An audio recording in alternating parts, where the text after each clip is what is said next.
Hey guys, it's about that time. So this is our second day of virtual learning, and we're gonna start our ELA period.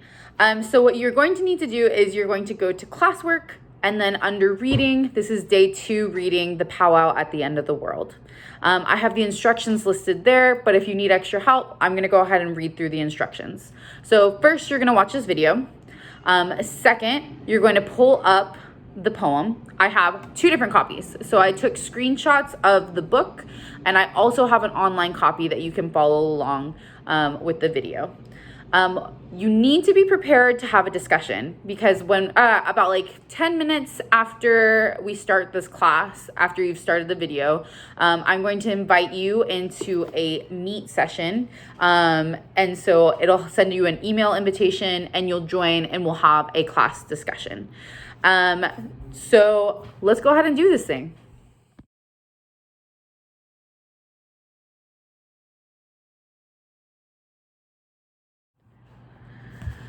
All right, so if you're following along with the screenshot book, this is on page 75, and we're gonna start with the background. All right, let's do this. Did you find background? All right, I'll wait. Cool, let's do this. All right, it starts. Award-winning author and poet Sherman Alexie was born on the Spokane Indian Reservation in the state of Washington. Salmon have long played an important role in the economic and spiritual life of Native Americans in the Washington area. The building of dams in the 20th century destroyed the population of once plentiful salmon and the way of life of the people who depended upon them. Many of Alexie's poems and stories deal with how the Native American community has been affected by this destruction.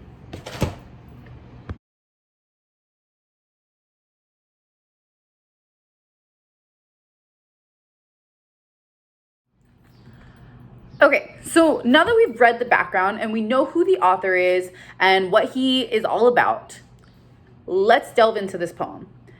Please, for the love of all that is holy, pull up a copy. I have the online link in the materials section of day 2.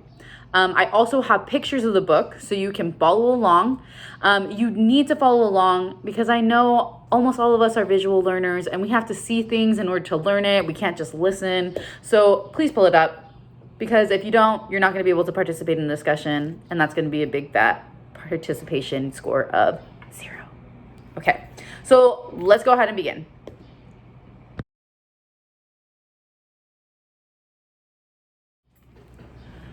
Okay, so as we're reading, we need to think about the purpose of this poem. The poem is called The Powwow at the End of the World.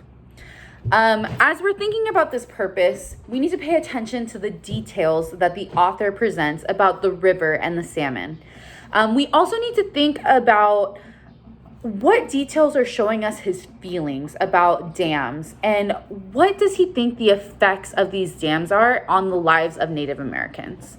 So without further ado, let's read the poem and let's get this started. The Powwow at the End of the World. I am told by many of you that I must forgive, and so I shall. After an Indian woman puts her shoulder to the Grand Coulee Dam and topples it. I am told by many of you that I must forgive, and so I shall, after the floodwaters burst each successive dam downriver from the Grand Coulee. I am told by many of you that I must forgive, and so I shall, after the floodwaters find their way to the mouth of the Columbia River as it enters the Pacific and causes all of it to rise. I am told by many of you that I must forgive, and so I shall, after the first drop of floodwater is swallowed by that salmon waiting in the Pacific. I am told by many of you that I must forgive, and so I shall, after that salmon swims upstream through the mouth of the Columbia and then past the flooded cities, broken dams, and abandoned reactors of Hanford. I am told by many of you that I must forgive, and so I shall, after that salmon swims through the mouth of the Spokane River as it meets the Columbia, then upstream until it arrives in the shallows of a secret bay on the reservation where I wait alone. I am told by many of you that I must forgive, and so I shall. After that salmon leaps into the night air above the water, throws a lightning bolt at the brush near my feet, and starts the fire which will lead all of the lost Indians home. I am told by many of you that I must forgive, and so I shall. After we Indians have gathered around the fire with that salmon, who has 3 stories it must tell before sunrise. One story will teach us how to pray. Another story will make us laugh for hours. The 3rd story will give us reason to dance.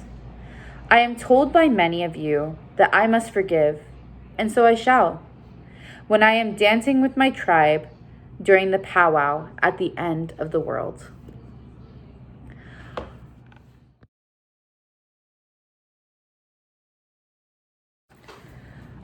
Okay, so now we've read the poem once. We're going to go ahead and get onto our class meet group. Please go ahead and accept that invitation that I just sent. And we're probably going to read it again, but we're going to break it down. And so I really need you guys to accept it as soon as you get that invitation so we can start a discussion.